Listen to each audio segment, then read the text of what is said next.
¿ya? Vamos a comenzar, ¿cierto?, con lo que tenemos en el primer caso, que es determinar la energía necesaria para calentar 20 gramos de los siguientes compuestos y elementos, ¿ya? Cobre, hierro, SO2, CO y CO2, ¿ya? Entonces, vamos viendo lo que nosotros deberíamos hacer. Lo que nosotros tendríamos que hacer aquí es, vamos a tomar primero alguno de estos compuestos, ¿cierto? Voy a tomar el hierro debido a que el cobre lo vimos el día de ayer, ¿ya? Entonces vamos a tomar el hierro.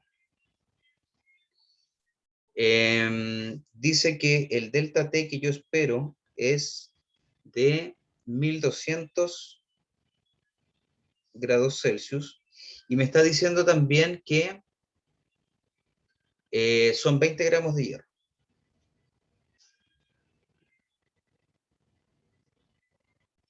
¿Ya? ¿Qué información me falta para poder obtener la energía necesaria para calentar estos 20 gramos de hierro o aumentar su temperatura en 1200 grados Celsius?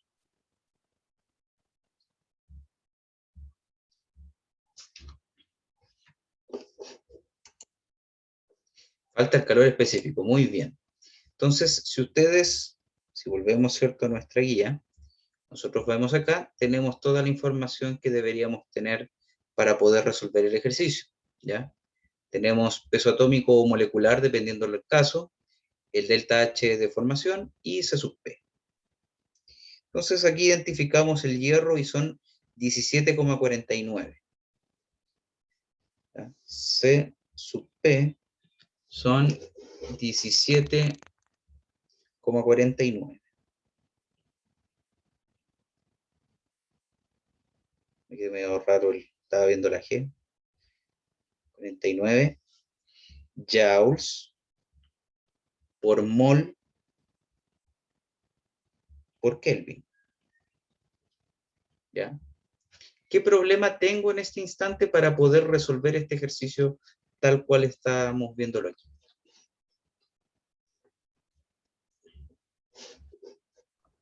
Que la masa está en gramos. ¿Ya?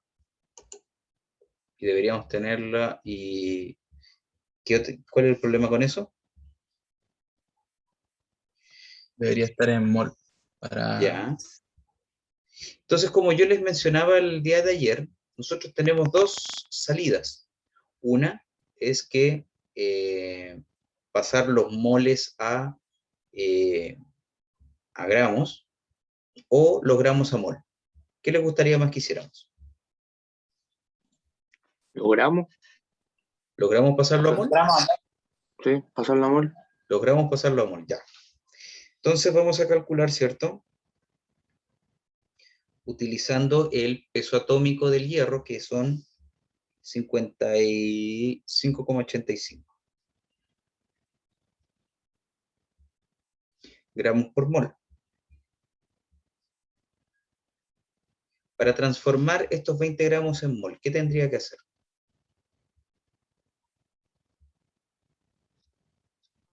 Dividir los gramos Dividirlo, profe. Perfecto. Dividirlo. en 55,85. Entonces, los moles van a ser 20 gramos dividido 55,85 gramos por mol. ¿Ya?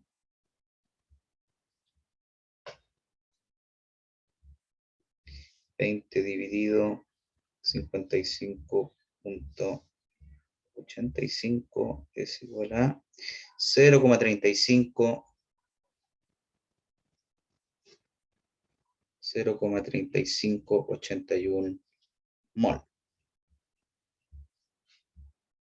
¿Ya?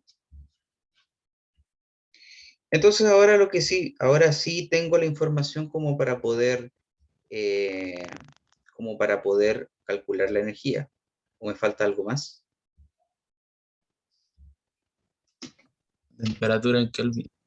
¿Ya?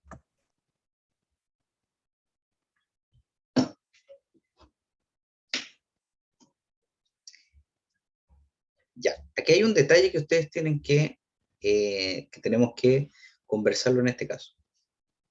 Si usted, como bien dice su compañero, la temperatura está en, aquí está en grados Celsius, ¿cierto? Y, no va a funcionar el mismo. Y acá tenemos, ¿cierto?, que la temperatura está en Kelvin en el dato original. Entonces, ¿qué es lo que podríamos hacer acá?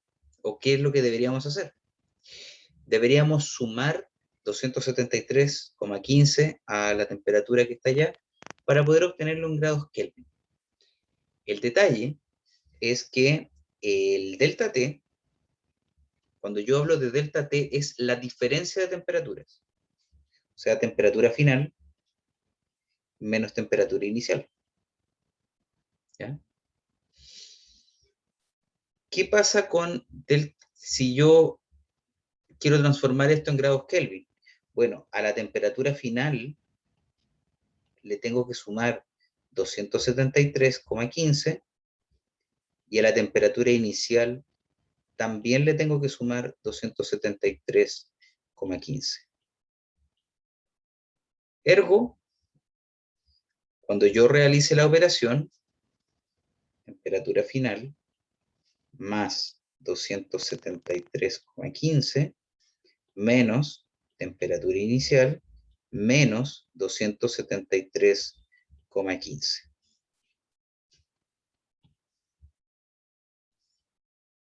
Se simplifican los 273,15.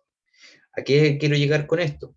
La diferencia, no la temperatura, la diferencia de temperaturas, cuando yo hablo en grados Celsius o grados Kelvin, es la misma, numéricamente. ¿Ya? Entonces yo puedo usar indistintamente grados Celsius o grados Kelvin cuando estoy hablando de diferencia de temperaturas. ¿Ya? Entonces ahora vamos a proceder a calcular la energía que tenemos que invertir. Entonces, acuérdense que esto viene siendo delta H, va a ser igual a 0,3581 mol por 17,49 joule por mol por Kelvin y por 1200 grados Celsius. O en este caso hasta lo podemos poner como grado Kelvin. ¿Por qué? Porque acuérdense que la diferencia de temperatura, si está en grados Celsius, en grados Kelvin, da lo mismo, porque numéricamente valen igual. La diferencia de temperaturas, ojo ahí. Entonces, como siempre, simplificamos los mol, simplificamos los grados Kelvin, y nos queda esta multiplicación cerradita y bonita.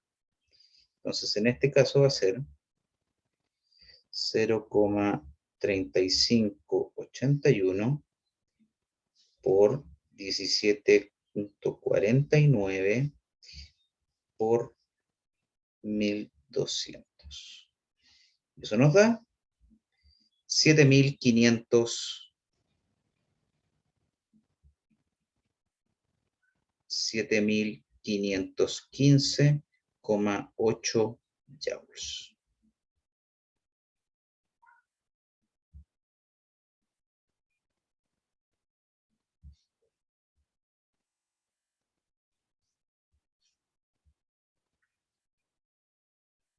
¿Dudas o consultas, estimados?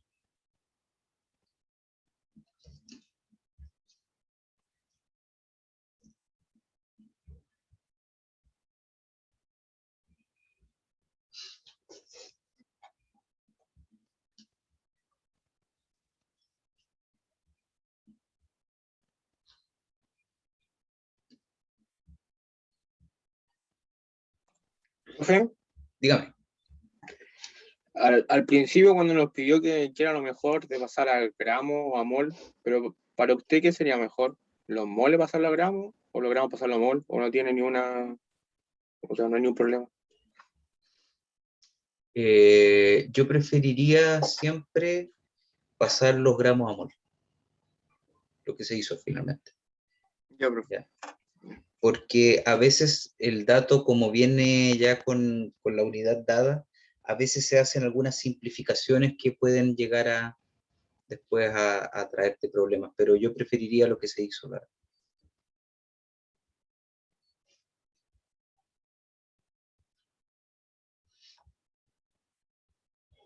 Ya, entonces ya que hicimos el hierro y vieron cómo se hace, trabajen ustedes ahora en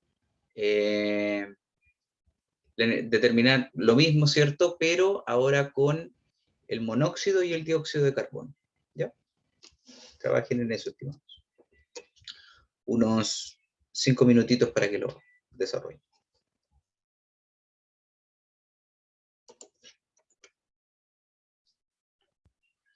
Ya, estimados, ¿cómo les fue? Profe, yo quedé en duda ¿Qué pasó? con la entalpía de formación, No, pero vamos por que partes. sale que son menos 110 a 25 grados Celsius a una atmósfera. Sí. Entonces, no sé si sumársela a los 1200 grados Celsius. No. No, en esta parte no. Bueno, ahí lo vamos a ver. Pero con eso quedé atrapado. Ya. Básicamente era repetir esto, pero con los otros compuestos. Había dicho, creo que el monóxido. Monóxido, dije, ¿sí? Monóxido de carbono. Sí, CO. Ya.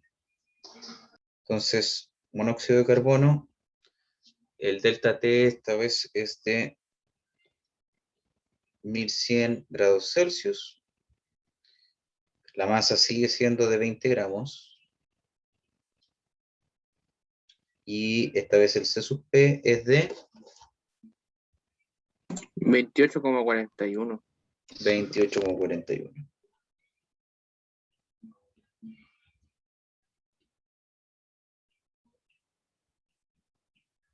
¿Ya?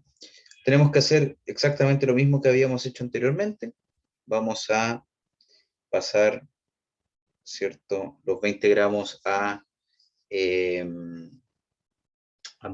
moles, utilizando el peso atómico, ¿cierto?, el peso molecular en este caso, que es de 28,01 gramos por mol. Entonces, 20 dividido 28,01 gramos por mol. Estos son gramos. ¿Cuánto les dio esto, perdón? 0,714. 0,714, perfecto, mol. Y entonces ahora calculamos el delta T, el delta H, perdón, que es 0,714 por 28,41 joules por mol Kelvin por 1100. Como ya lo planteamos, podemos calcularlo, ¿cierto?, en esta forma. Bueno, los mols se simplifican con los mols de ahí, los Kelvin, y ahí está. ¿Cuánto les dio el delta H?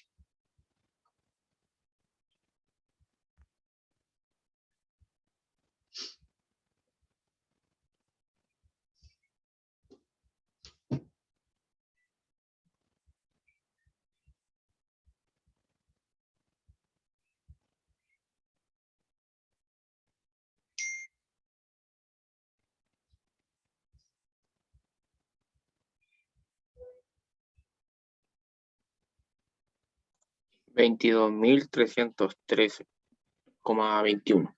22.000. 313,21.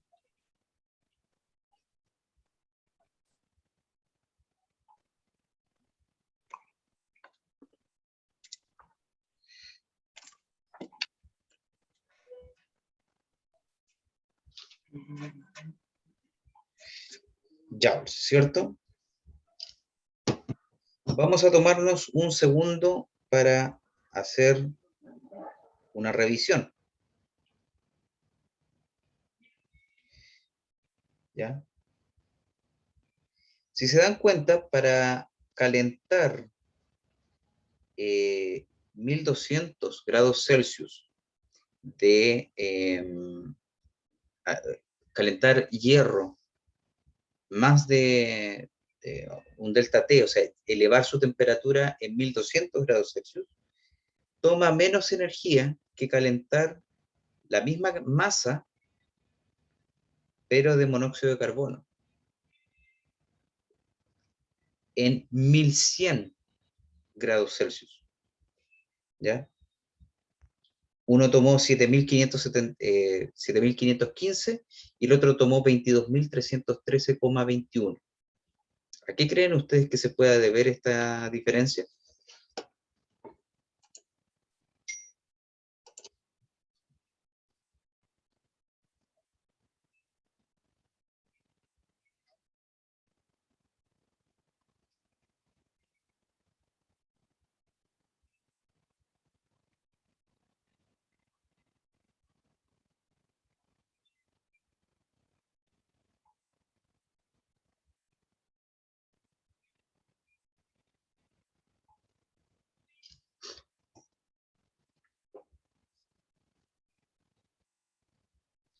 Profe, podría ser por el compuesto y por la temperatura. Es que ahí está el detalle. Para llevar el hierro 100 grados más caliente que el CO2, que el monóxido, necesito prácticamente un tercio de la energía. ¿A qué creen ustedes que se podría deber eso?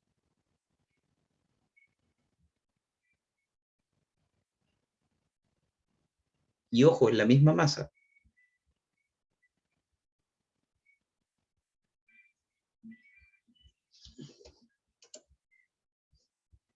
La presión es la misma.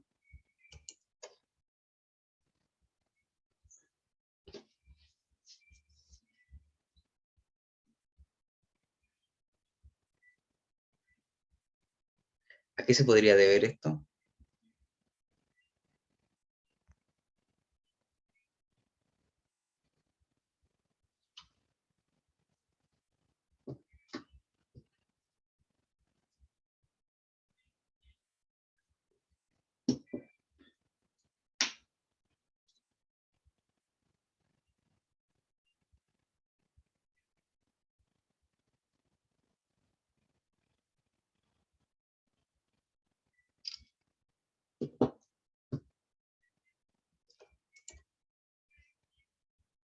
Es que eso voy.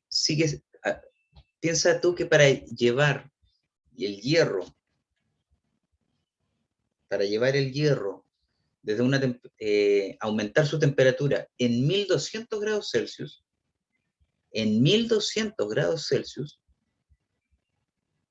gasto menos energía que elevar el monóxido de carbono en 1100 grados Celsius. Es la misma masa. ¿A qué creen ustedes que se deba eso? ¿El calor específico? Ya, ahí hay una. ¿Qué más podría ser?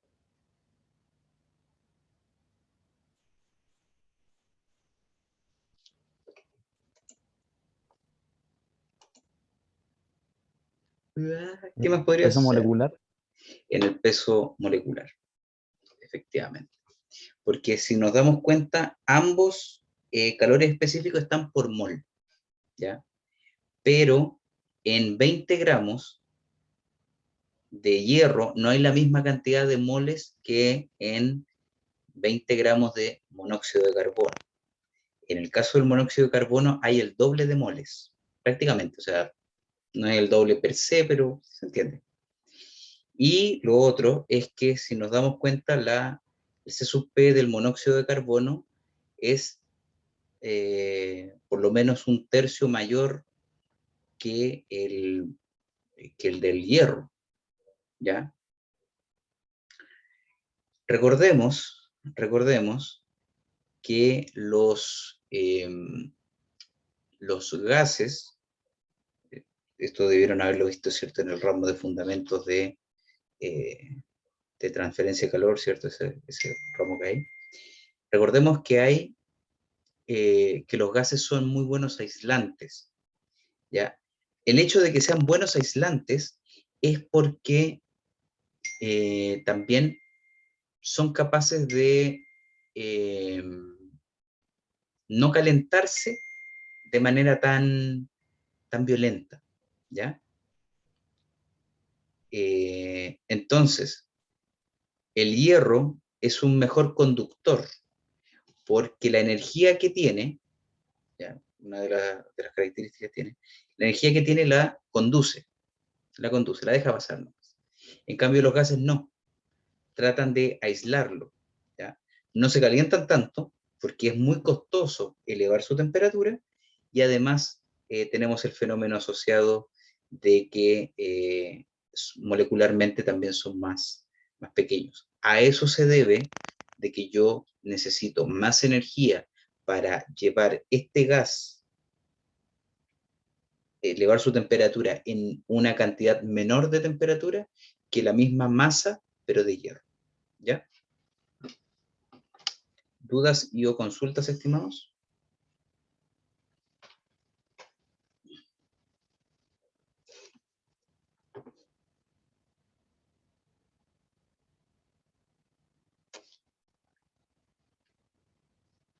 Solo para corroborar, ¿cuánto les dio la energía o el delta H asociado al, al dióxido de carbono?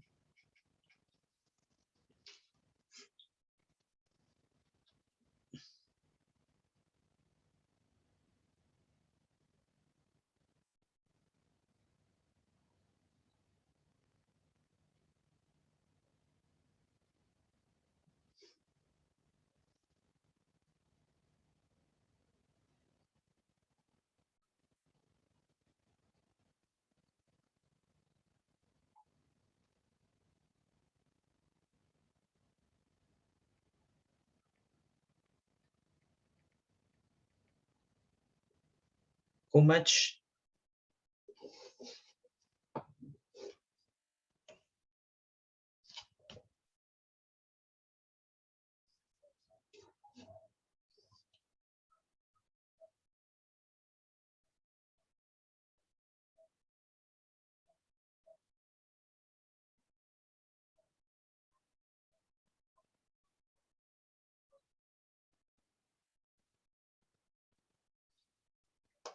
Aquí tengo una respuesta. 25.073,8. 25.073,8 joules.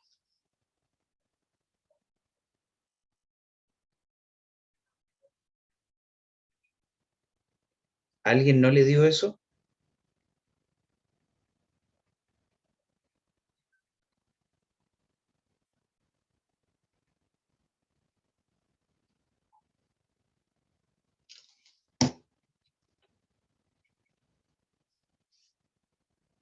Perfecto. Entonces parece que todos lo hicieron bien. Ok. Vamos viendo ahora.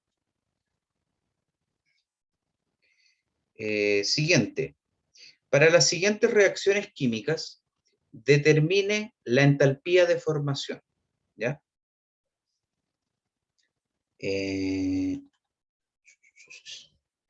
La entalpía de formación, entonces. Vamos a hacer primero la primera, ¿cuál es el problema? Cu2S más O2, y esto produce, ¿cierto?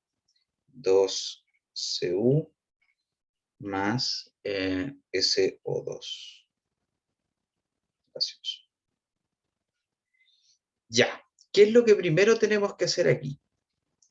Lo primero que tenemos que hacer es verificar que la reacción que yo estoy viendo esté balanceada. ¿Qué quiere decir esto? Que yo tenga la misma cantidad de átomos de cada uno de los elementos en el lado de los reactivos como en el lado de los productos, ¿ya? Entonces, primero vamos a partir con el cobre. El cobre, ¿cierto? Tiene 2 átomos de cobre, que Eso no note, ya es. Tenemos 2 átomos de cobre en los reactivos, y si veo los productos, también tengo 2 átomos de cobre. Recuerden que cuando no se escribe nada aquí abajo, es un 1. ¿Ya? Y cuando no se escribe nada adelante, también es un 1. Por ende, aquí podemos decir que esto es 2 por 1, y aquí esto es 1 por 2, ¿ya? Por si acaso. Entonces tenemos 2 átomos de cobre en los reactivos y 2 átomos de cobre en los productos. Vamos viendo el azufre ahora. El azufre, tengo un átomo en los reactivos y tengo un átomo en los productos. Estamos bien. ¿Ya? Y vemos el oxígeno, y aquí tenemos 2 átomos de oxígeno en los reactivos y 2 átomos de oxígeno en los productos. Por ende, estamos bien. ¿Ya? Estamos en posición de seguir trabajando este tema. Entonces, lo siguiente que tenemos que hacer es ir a ver los delta H correspondientes. Entonces, vamos a anotar aquí.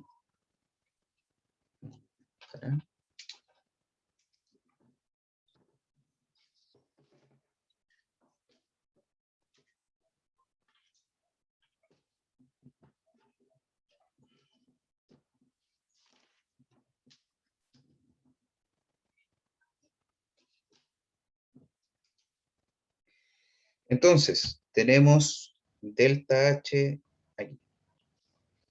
Entonces, delta H de CO2S es menos 79,5. Están todos en kilojoule por mol, ¿ya? Del oxígeno, inmediatamente sin siquiera ver la tabla, sabemos que es 0.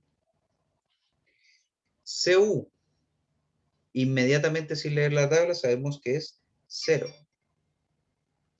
SO2, vemos la tabla del SO2, en la tabla buscamos SO2 y sabemos que es menos 296,8.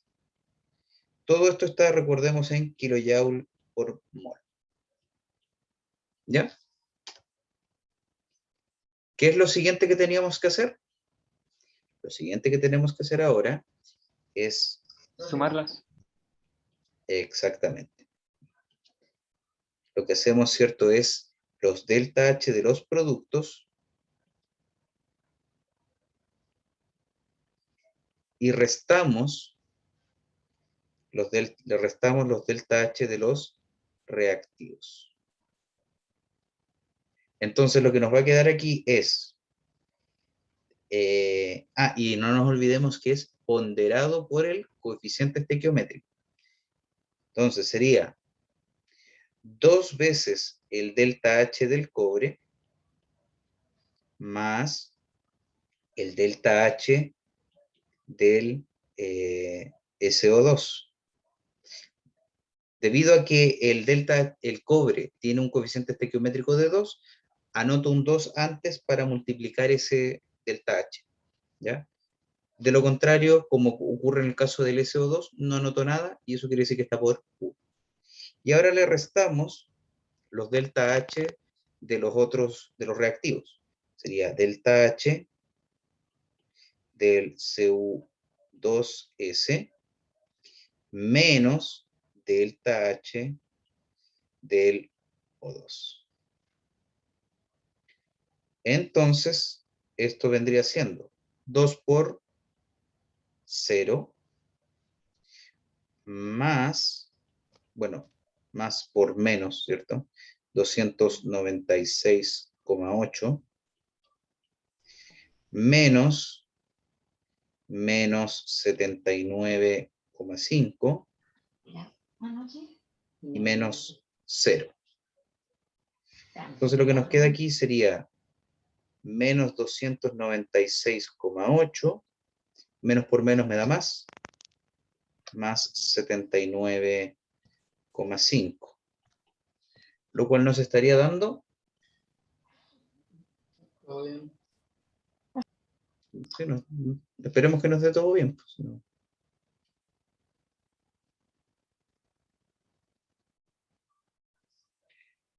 Sería menos 296.8 más 79.5. Y eso nos da menos 217,3.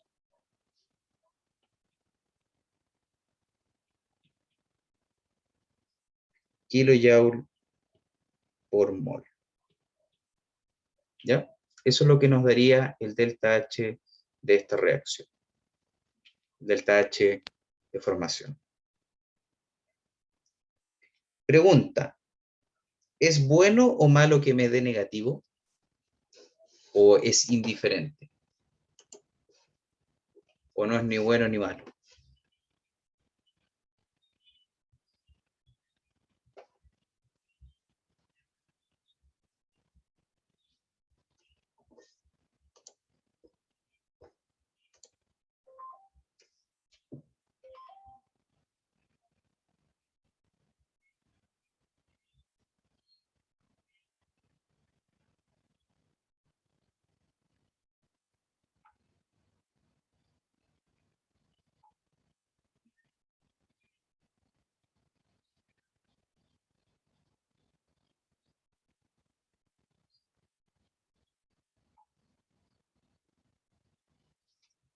Veamos esto. Ya, sí. Y en este caso, ¿cómo sería? ¿Exotérmico o endotérmico?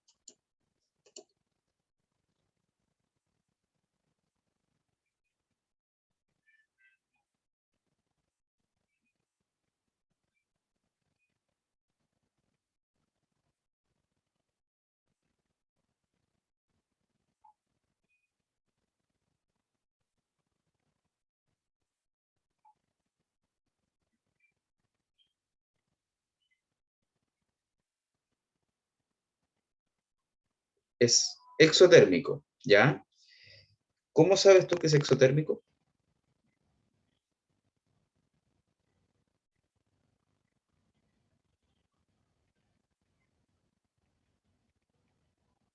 Profe, exotérmico era cuando compartía energía con el exterior. O sea, no es que compartía, sino que se veía afectada por el entorno.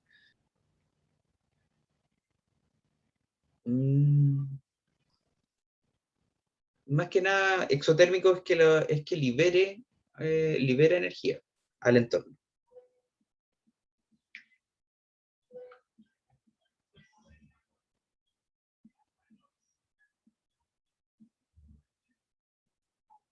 Entonces, mi pregunta aquí es, por la entalpía negativa, ¿cierto? Muy bien. Mi pregunta aquí es, ¿conviene o no conviene que sea exotérmico?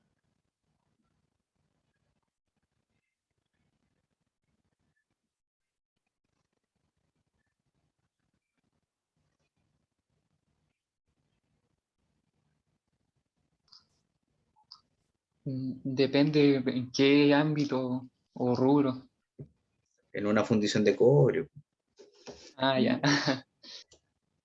No, no. La idea es que quede concentrado y que no se vaya para afuera, por decirlo así, bien práctico. Ya.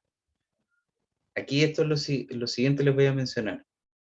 Cuando yo hable de entorno, no se imaginen que estoy hablando de que se va como al ambiente, como que se va al aire. ¿Ya? Cuando yo hablo de entorno, hablo de todo lo que está alrededor del sistema que yo estoy analizando. ¿Ya? Entonces, ¿me interesa que estas reacciones sean exotérmicas? La respuesta es sí. ¿Por qué?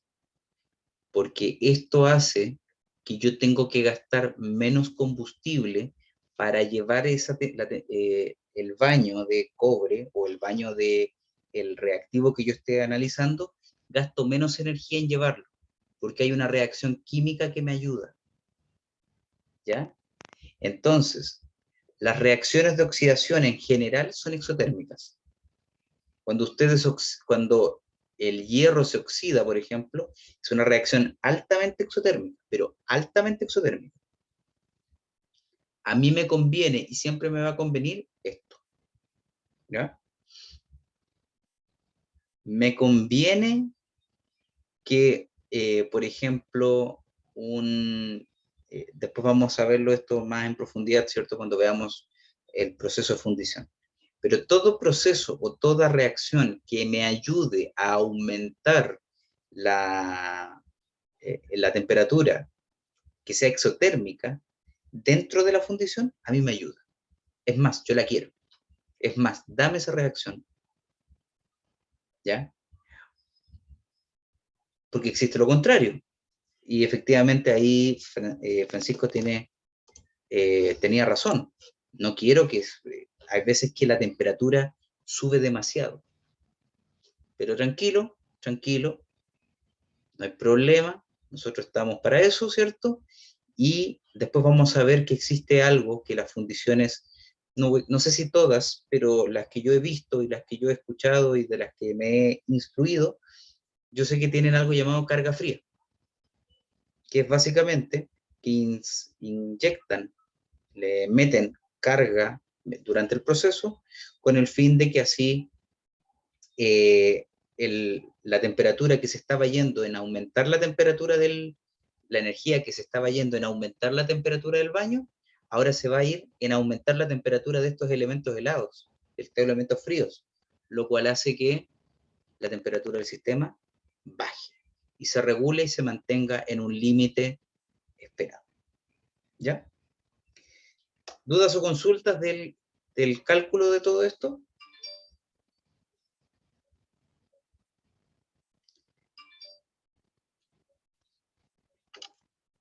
Silencio dice que no, así que ahora ustedes hagan la de la reacción del aluminio y la oxidación del aluminio, hagan la oxidación, ¿cierto?, del monóxido a dióxido de carbono, y la última, la del cobre.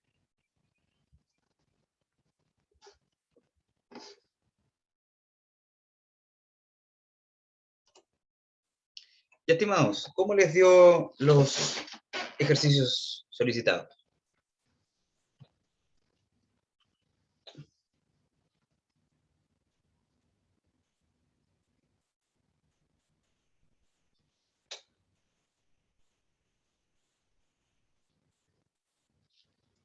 ¿Cuánto les dio el delta H del aluminio, de la reacción del aluminio? Profe, bueno, si no puedo estar equivocado, pero su entalpía eran cero, exceptuando la de los productos que eran menos 1678,2. Por lo tanto, en la raya para la suma no tenía eso nomás. En el caso de este sería, ¿1000 cuánto? Menos 1678,2.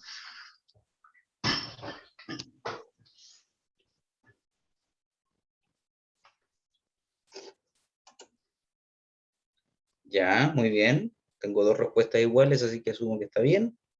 ¿Qué pasa Genial. con el monóxido?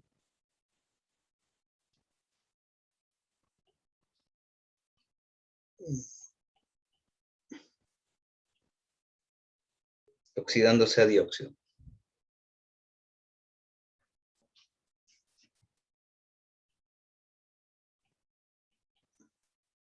Aquí me dicen que es menos 283 kilojoule por mol.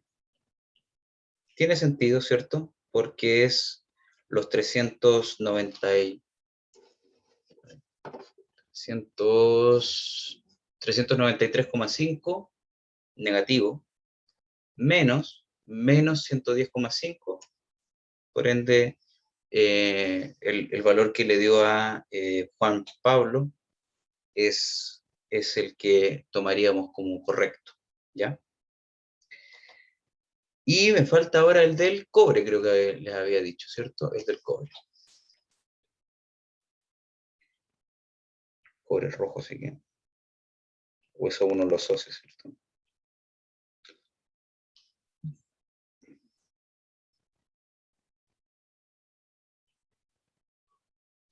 Delta H aquí debería ser, ¿cierto? Debería ser menos 167,4. ¿Cierto? Kilojoule por mol. ¿Alguien no vio o no sabe cómo se calculó y cómo se llegó a estos valores?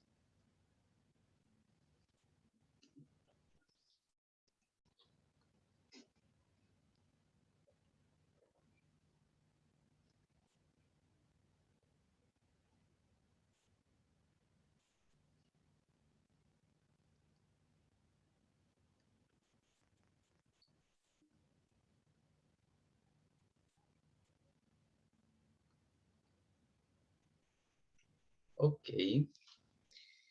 Vamos viendo. Vamos a hacer el ejercicio. El ejercicio 5 me interesa verlo, por una cuestión teórica que tiene detrás. El 3 y el 4, si alcanzamos, los vamos a ver, pero el 5 me interesa garantizar verlo porque, como les digo, tiene una cuestión teórica que es bastante interesante y que así podemos llegar mejor a los temas después. Dice el ejercicio 5, ¿cuánta energía será intercambiada si se reduce el óxido de cobre con aluminio? ¿La energía será requerida o será liberada? ¿Qué quiere decir esto en términos de reacción? ¿Ya? Yo tengo, como ustedes pueden ver, dos reacciones que hablan del óxido que son cobre y que tiene aluminio. La primera que aparece en orden, ¿cierto? Es aluminio más O2 igual, bueno, gaseoso, igual a Al2O3, ¿cierto? Y la segunda reacción es cobre más O2 Cu2O. ¿Ya?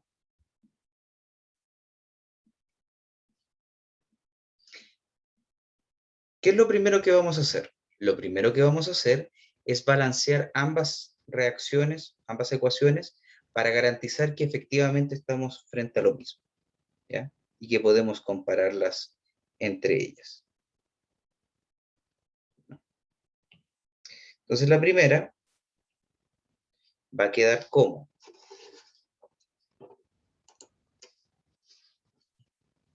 ¿cuántos átomos de aluminio tengo en el lado de los reactivos? 1. ¿Cuántos tengo en el lado de los productos? 2.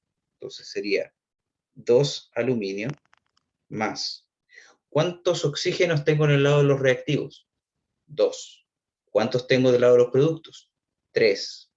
Entonces quedaría como 3 medios O2 gaseoso, y eso me va a producir aluminio. ¿Ya?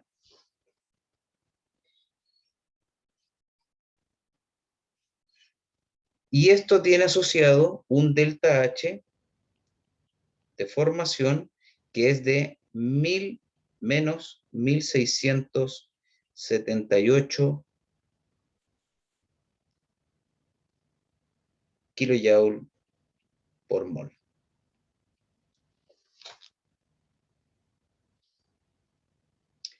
Vamos con el cobre. Del lado del cobre, dice aquí que yo tengo, de los reactivos, yo tengo un átomo de cobre, o un mol de cobre, Y del lado de los productos yo tengo 2 moles de cobre. Por ende, anteponemos un 2. Del lado de los oxígenos, en el lado de los reactivos tengo un átomo de oxígeno, y del lado de los productos tengo 2 átomos de oxígeno. Reactivos tengo 2, productos tengo 1. Por ende, es más conveniente en este caso multiplicar por 1/2 2 de oxígeno, y con eso generamos el Cu2O. Generando aquí un delta H de formación de menos 283 kilojoule por mol. Bueno, perdón, 167,4 kilojoule por mol.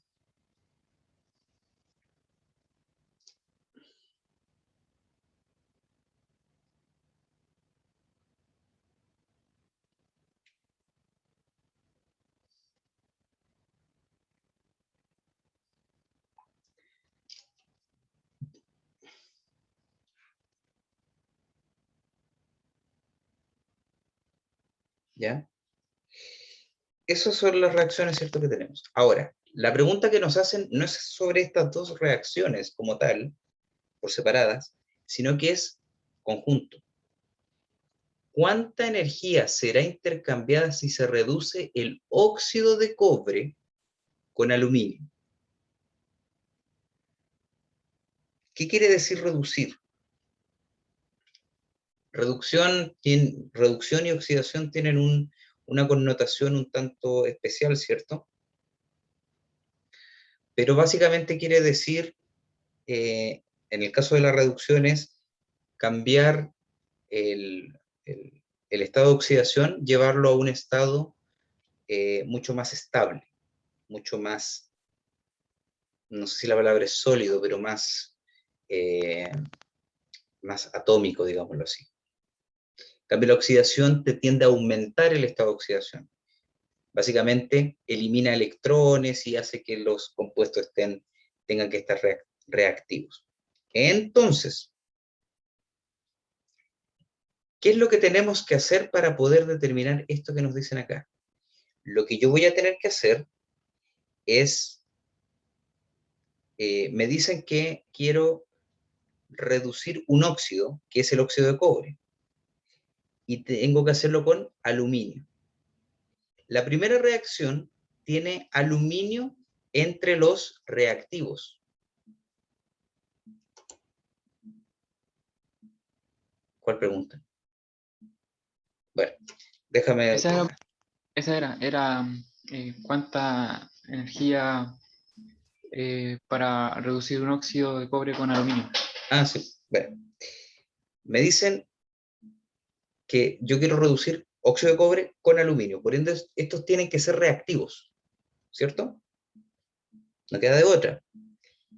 Entonces, aquí disponible yo tengo la reacción del aluminio, que el aluminio está como los reactivos, y la reacción del óxido, de la oxidación del cobre, en donde el óxido de cobre es producto. Entonces, ¿qué es lo que tengo que hacer? Tengo que invertir esta reacción, la reacción 2, la tengo que invertir de tal manera que el Cu2O va a producir 2 átomos de cobre y medio átomo de oxígeno gaseoso.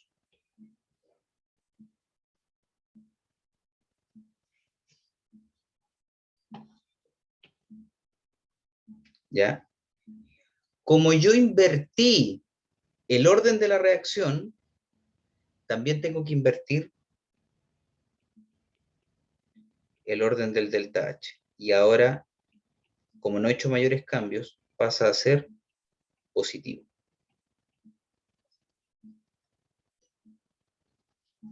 ¿Ya?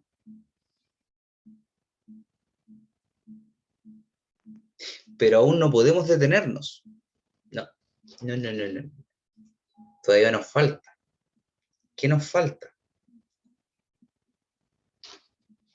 Yo quiero reducir el óxido de cobre.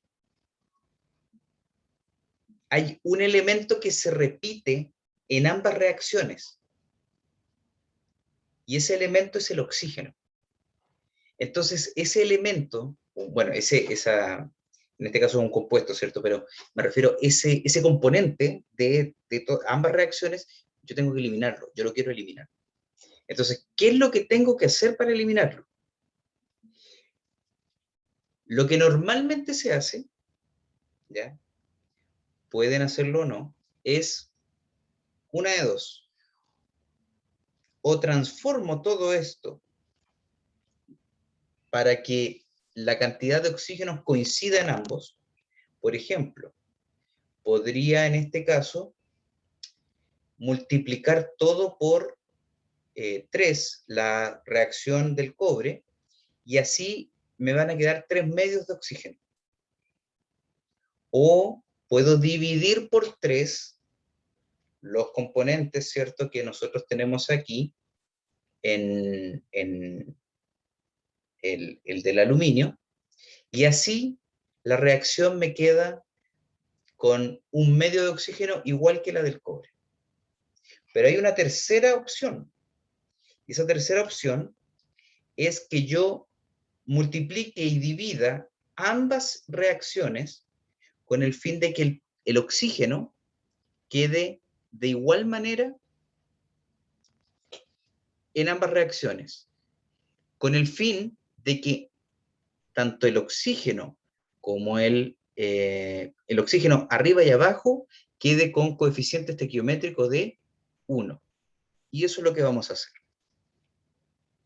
Pregunta, ¿por cuánto tengo que multiplicar o dividir para que el coeficiente estequiométrico, ese 3 medios que aparece en la reacción del aluminio frente al oxígeno, sea 1?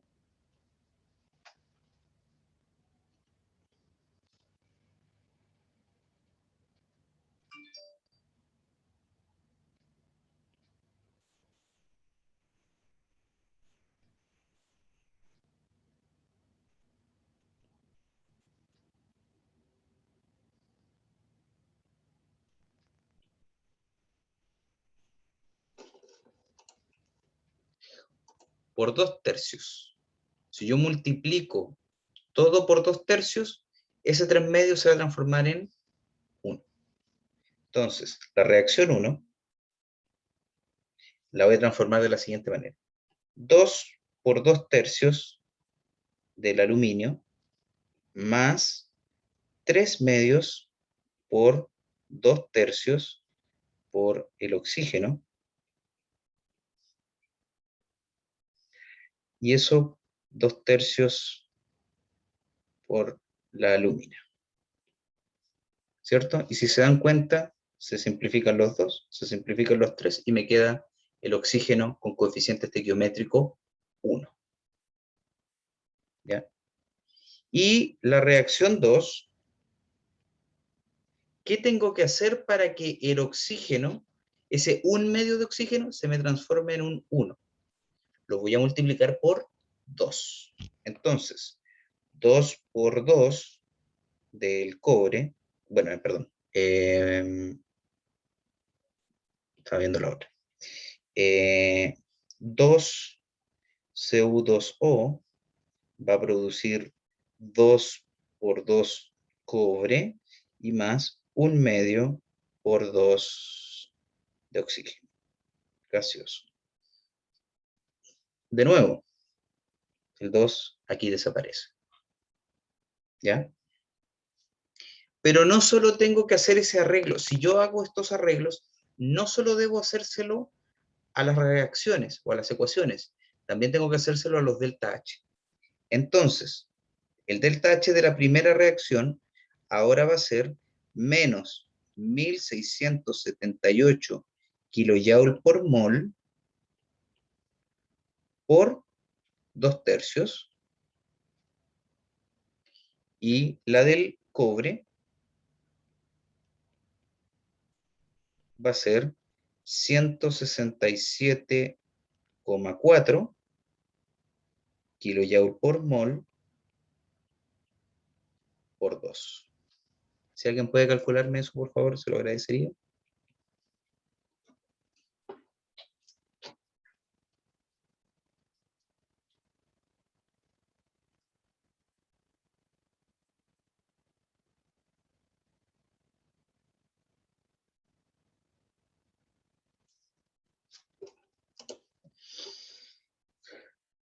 Eh, 334,8 kilojoule por mol. Y el otro, estimado, menos 1118,67 kilojoule por mol. ¿Ya? Entonces lo que yo voy a hacer ahora es, como buenas ecuaciones, voy a sumar. Entonces me va a quedar 4/3 de aluminio más oxígeno gaseoso más 2 Cu2O, y eso produce 2/3 de alúmina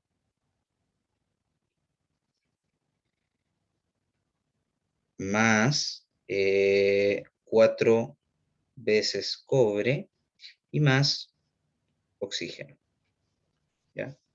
Entonces, como se pueden dar cuenta, y como buena ecuación, si se repite en ambos lados, puedo simplificarlos y me queda que el oxígeno se va. Entonces, la reacción que me modela el proceso de reducción es 4/3 aluminio más 2 veces Cu2O, y esto 2/3 Al2O3 más 4 átomos de cobre. ¿Ya?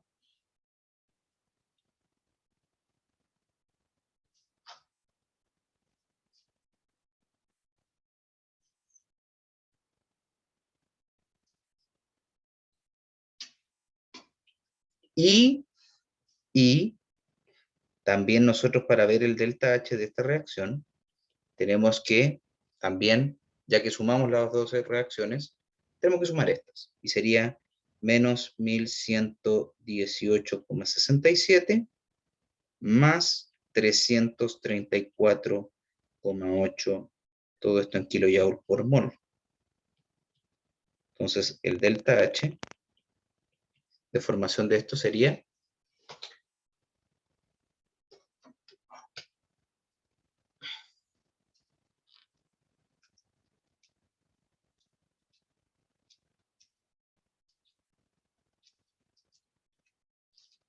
menos 783,87 kilojoule por mol.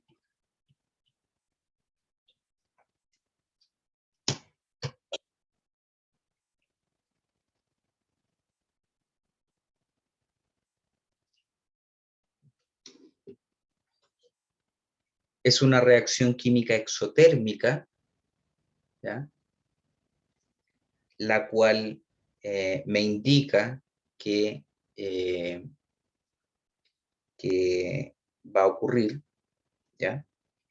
Y básicamente va a tener esta estructura en donde yo voy a tener esta correlación atómica.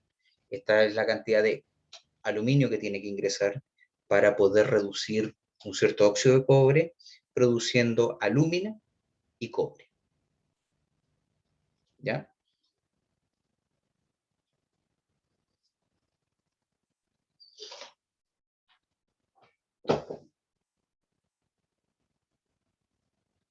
¿Dudas y o consultas, estimados?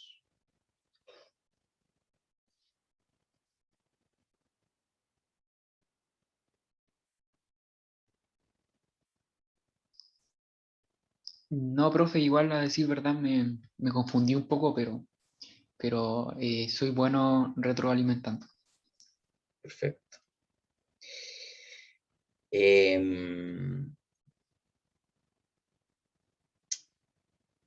la reacción, la última reacción que está escrita, la última ecuación química que está escrita, normalmente no necesariamente con cobre, mayoritariamente se hace con hierro, pero representa un tipo de reacción que se hizo muy conocida por allá por el 2001. Creo que ustedes no nacían todavía, pero, me siento viejo diciendo eso. Pero pueden preguntarle a sus papás, ¿cierto?, lo que es la reacción termita, que fueron las que supuestamente habían botado las Torres Gemelas, ¿cierto?, en Nueva York el 11 de septiembre del 2001. Es lo que empezó a trascender de que eso había sido lo que lo había hecho. Hay videos en donde se ven las explosiones, ¿cierto? Pero algo que tienen que saber, el aluminio, por si acaso, el aluminio es un material cuyas reacciones químicas son muy explosivas, ¿ya? El aluminio es un material muy utilizado en los fuegos artificiales, ¿ya? Entonces, así de explosivo es.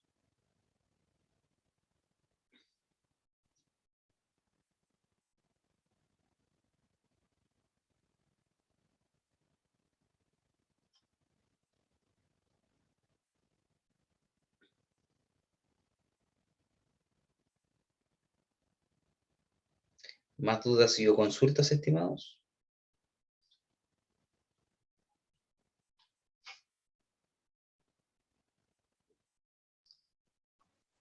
Profe, yo tengo una duda, pero sobre la guía 1.